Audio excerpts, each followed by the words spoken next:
Hello दोस्तों, तो एक बार फिर से मैं स्वागत करता हूं आप सभी का अपने इस यूट्यूब चैनल महाभारत ज्ञान केंद्र पर। तो जैसा कि मैं आपको पहले बता दूं कि जो पहली जो श्लोक है, जो कविता है आपके पीयूषम द्वितीय भाग की, तो वो हो गई है। अगर जो बच्चे नहीं देखे हैं तो जाकर के आई बटन पर क्लिक करके देख लें। और ये दूसरी जो नित्य श्लोक नहीं भारत महिमा है, आप इसको देखें। भारत महिमा का जो पहला श्लोक है वो है गायंती देवाः किल गीत कानि धन्यास्तु ते भारत भूमि भागे स्वर्गा पवर्गास्पद मार्ग भूते भवंती भूयः पुरुषाः सुरत्वात्। सबसे पहले मैं बता दूं कि ये विष्णु पुराण से लिया गया है, ठीक है। अब देखिए आगे है, इसका भावार्थ है कि देवता गीत गाते हैं। देवता क्या गीत गाते हैं?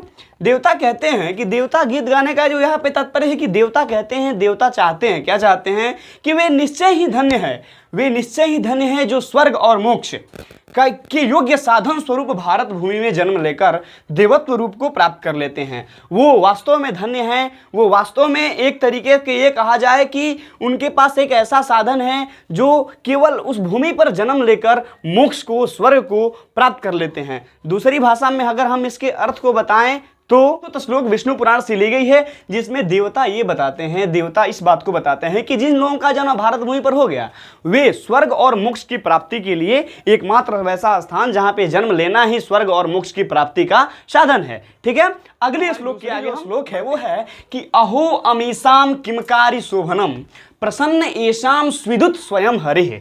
अहो अमीशाम किमकारी शोभनम प्रसन्न एषाम स्विदुत स्वयं हरिः ऐजन्म लब्धम नृषुभारताजिरे मुकुंद सेवौ पैकम स्पृहाहीनः।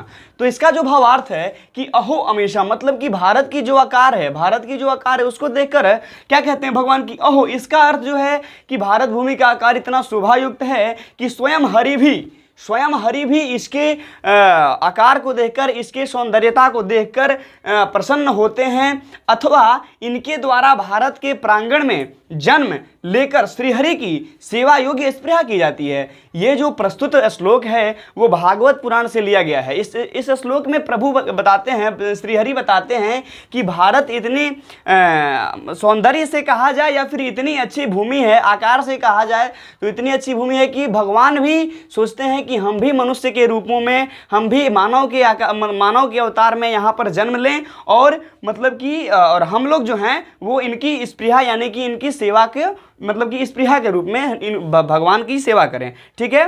तो हम अगले श्लोक की ओर बढ़ते हैं। यानी तीसरा श्लोक है इयं निर्मला वत्सला मातृभूमिः प्रसिद्धम सदा भारतमवर्षमेतत् विभिन्ना जनाधर्म जाति प्रभेदै रिहैकत्व भावम बहंतो वसंती।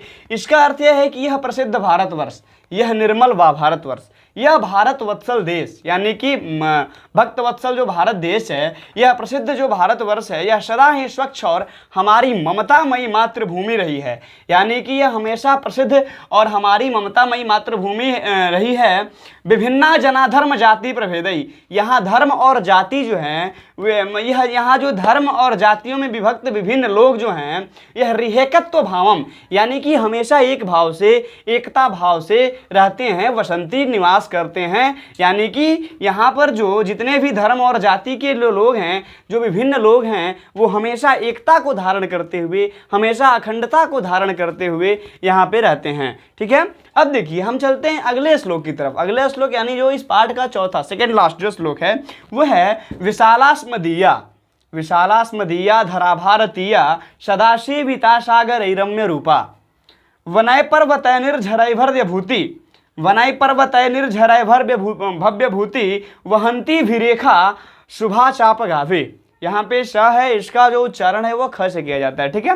वहंती भिरेखा। देखिए ये जो श्लोक है, इस श्लोक का जो भावार्थ है वो होगा कि हमारी जो भारत भूमि जो बहुत विशालास्मदीया विशाल रूप धारण किए हुए जो भारत भूमि है, धरा मतलब पृथ्वी, भारतीया मतलब जो भारत है, सदा सेविता जो है हमेशा मनोहर, हमेशा हर सेवाओं से परिपूरित, सदा हमेशा जो विशाल हैं, मनोहर रूपावली है, सदा सेविता सागरैरम्य रूपा मनोहर रूपावली, शुभ तथा दिव्य ऐश्वर्य को धारण करने वाली, वन पर्वत निर्झर झरने, ठीक है, भव्य भूति यानी कि यह सागरों वनों पर्वतों झरनों तथा सदा बहने वाली नदी वहंती विभिरेखा शुभा चाप गावी, यानी कि ऐसी ऐसी शोभाओं से युक्त है हमारी भारत भूमि। ये जो भारत महिमा पाठ है, इस पाठ का जो अगला श्लोक है, हम उसके तरफ आगे बढ़ने से पहले मैं बता दूं कि इस पाठ में भारत की महिमा को, भारत को बखान किया गया है। भारत में जो नदियां हैं, भारत में जो वन है, पर्वत हैं, पहाड़ हैं, नदी हैं, झील है,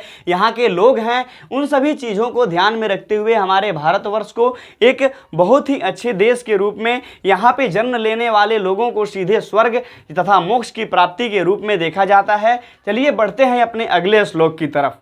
तो अगला जो श्लोक है वो है जगत गौरवम भारतम शोभनीयम। जगत का गौरव है हमारा भारत देश।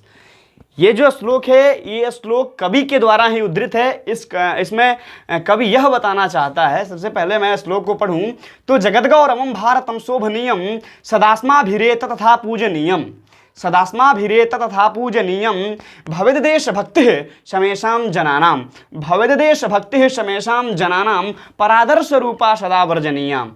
ये जो है इस श्लोक में कवि यह कहना चाहता है कि हमको अपने भारत देश के प्रति हमेशा उत्कृष्टता, आदर्शता की भावना को इतने बड़े रूपों में जागृत करना चाहिए ताकि दूसरे लोगों को देखकर दूसरे लोग भी प्रभावित हों। आइए देखते हैं ये कि शोभायुक्त और संसार का यह गौरव, जैसा कि ऊपर में बताया गया है कि जगत गौरवम भारतम शोभनीयम, शोभायुक्त और संसार का गौरव, यह भारत हमारे द्वारा सदा पूजनीय है। हम लोग सदा इसे पूजते आ रहे हैं। यहाँ रहने वाले सभी लोगों की सदा आकर्षण योग्य, दूसरों के लिए आदर्श रूप भक्ति होनी चाहिए। ठीक है, इस श्लोक में कवि यह बताना चाहता है कि हमारा जो भारत देश है, भारत महिमा है, भारत की जो महिमा है, इसको इतने ऊंचे रूप से देखना चाहिए, इसको इतने हाई प्रोफाइल देखना चाहिए, इसको इतना आदर्श मानना चाहिए, आइडियल मानना चाहिए, जिससे कि इतना आदर्श मानना चाहिए जिससे कि दूसरे लोगों की, जो दूसरे देश हैं, वहाँ के जो लोग हैं वो प्रभावित हों। ठीक है, उनको भी जो भारत का वैल्यू है, जो भारत का जो मान है, भारत की वैधता है और बढ़े।